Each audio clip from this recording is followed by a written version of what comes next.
War one సైడే అనిపిస్తోంది. ఉభయ గోదావరి జిల్లాల పట్టభద్రుల నియోజకవర్గం నుంచి శాసన మండలి స్థానానికి పోటీ చేస్తున్న కూటమి అభ్యర్థి పేరాబత్తుల రాజశేఖర్ కే తమ తొలి ప్రాధాన్యత ఓటంటూ గ్రాడ్యుయేట్లు ఉప్పొంగిన ఉత్సాహంతో నామినేషన్ల కార్యక్రమానికి హాజరయ్యారు.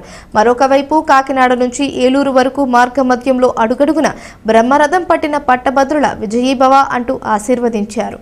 ఉభయ గోదావరి ఉమ్మడి జిల్లాల నుంచి పట్టభద్రుల నియోజకవర్గం నుంచి కూటమి అభ్యర్థి పేరాబత్తుల రాజశేఖర్ తన నామినేషన్లో అట్టహాసంగా దాఖలు చేశారు. ఉమ్మడి జిల్లాల నుంచి కూటమి నేతలు వెంటరాగా ఏలూరులో రాజశేఖర్ తమ నామినేషన్ల పత్రాలను అధికారులకు అందజేశారు.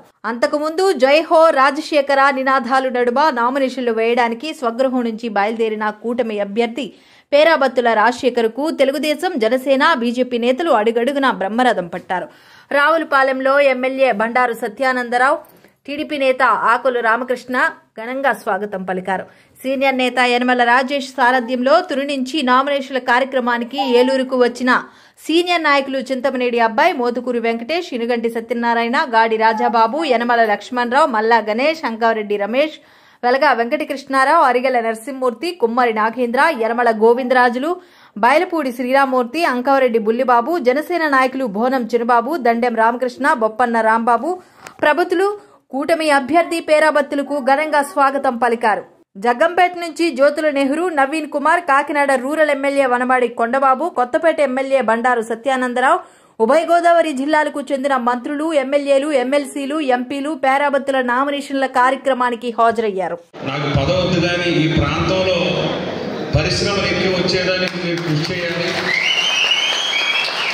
దానికి ఇక్కడ ఏ విధమైన సహాయ సహకారాలు మేము అందిస్తాం, వారికి ఏ అడ్డంకులు లేకుండా మేము ప్రోత్సహించామని మరి ఆయన అడగటం, ఈ ప్రాంతం మీద ఆయనకి ఎంతో మరి పదవి కంటే ముఖ్యం, ఈ ప్రాంతం అభివృద్ధి ముఖ్యమని మరి చెప్పిన గొప్ప వ్యక్తి మన నవీన్ గారు. ఇవన్నీ విషయాలు ఎందుకంటే ఆ రోజు నేను స్వయంగా ఉన్నాను అక్కడ.